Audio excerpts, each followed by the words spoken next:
I felt like it was Christmas morning, you know, I'm getting to do something with VeggieTales, getting to write a song, you know, directly for it, which I love to do. And I've always had that sort of elusive end title. I've always wanted to get a song that's the end title of a movie.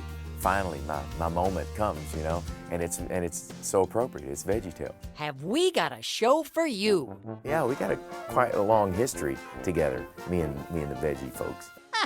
Look at us. It's just like old times. It's a whole different creative process to sort of look at a story. What I do is I find kind of the places where, oh, that's me in that story. Larry, you know, in this role of Stuart is an adoptive father. And so that's the immediate connect for me as an adoptive dad.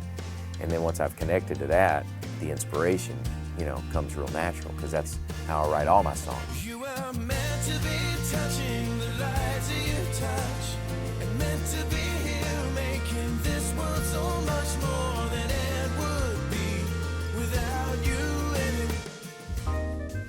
When they mentioned having, you know, one of my daughters do the voice of Emma, the rhubarb, I knew it had to be Stevie Joy, because she's just got this sweet little tiny voice. She's tiny, she's 7, but she's about the size of about a 4-year-old. Why does there have to be boys? An age-old question. Now she's like, yes, you'll have to speak to my agent about that. I think I'm busy. And where's my limo? You know, she's, you know, so, but she's had a lot of fun with it. It was great fun. As I started to think about this story and how it does relate to especially the life of this little Emma the rhubarb, who is an adoptive daughter, what do I want to try to say to these children, especially to children, you know, that would wonder, does my life have any meaning? All those kind of questions. And to be able to say to them, you know, you were meant to be touching every life, you know, that you touch. I mean, and I think about even, you know, our daughter that is now in heaven, Maria. You know, she has touched the lives of so many people, millions of people, you know, through her story.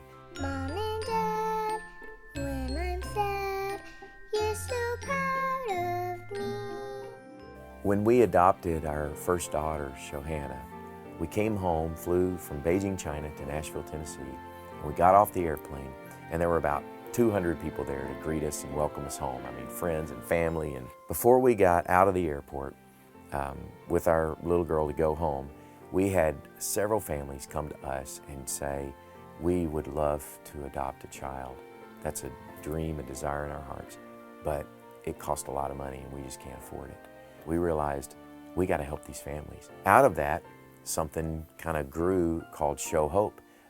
It was just a way for us to help families and help these children come together and become a family. Daddy!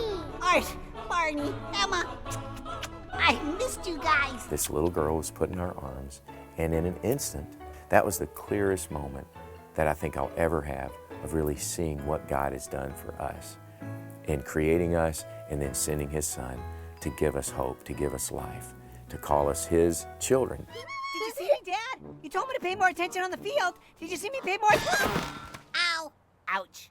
You're still on the field, son. I think it's real easy for us all to understand that when the good things are happening, yeah, that was meant to be. You know, I'm meant to be succeeding. Stuart finds out in this movie, and what I was hoping to communicate in this song is even those things that seem like mistakes, because God is good, we know that He's able to even take those things and make something really good out of them.